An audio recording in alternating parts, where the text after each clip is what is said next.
Hello दोस्तों, क्या आपने सोचा है कभी एक ऐसे शख्स के बारे में जिसे दुनिया ने खलनायक का टैग दे दिया हो, लेकिन उसके अपने लोग उसको नायक मानते थे। आज हम बात करने जा रहे हैं एक ऐसे लीडर की जिसे अपने देश से बेपनाह मोहब्बत थी और जिसके अंदर अपने मुल्क को सुपर पावर बनाने का जुनून था। उस शख्सियत का नाम है सद्दाम हुसैन।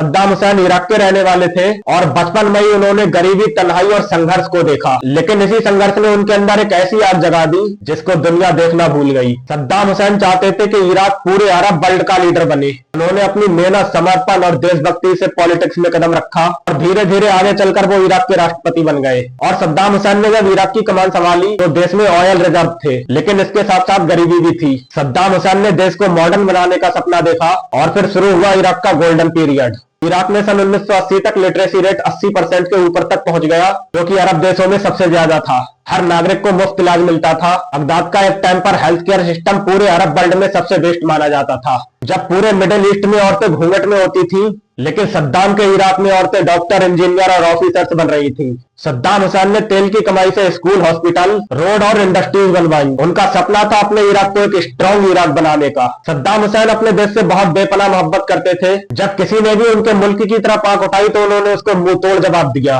क्योंकि उनके लिए इराक सबसे पहले था। उन्होंने कभी अपने देश के स्वाभिमान के साथ समझौता नहीं किया। अमेरिका जैसे सुपर पावर देश के सामने खड़े होकर कहा, हम इराक के लिए मर सकते हैं, झुक नहीं सकते। सद्दाम हुसैन एक ऐसे लीडर थे जिसे दुनिया ने कभी पूरी तरह समझा ही नहीं, लेकिन उनके अपने लोग सद्दाम हुसैन को आज भी याद करते हैं, एक प्रोटेक्टर और एक रियल हीरो के रूप में। जब सद्दाम हुसैन को फांसी दी गई थी तो पूरा इराक रो पड़ा था और कई लोगों ने उनको शहीद का दर्जा दिया। सद्दाम हुसैन एक ऐसे लीडर थे, जब उन्हें फांसी की सजा दी गई तो उनके चेहरे पर कोई दुख और मलाल नहीं था। हंसते हंसते उन्होंने फांसी की सजा कबूल करी। वो ऐसे मर्द मुजाहिद थे। उनकी विरासत सिर्फ बिल्डिंग या ऑयल फील्ड नहीं थी, उनकी विरासत थी एक ख्वाब, एक सपना, अपने देश को दुनिया के सामने सिर उठाकर जीने का हक देना। दोस्तों, आप बताओ, क्या सद्दाम हुसैन सच में खलनायक थे या एक ऐसे नायक जो दुनिया की राजनीति का शिकार हो गए? ये फैसला आपका है। अगर आपको लगता है कि हर कहानी के दो पहलू होते हैं तो हमारे इस वीडियो को लाइक करें और कमेंट बॉक्स में अपनी राय दें और हमारे चैनल को सब्सक्राइब करें।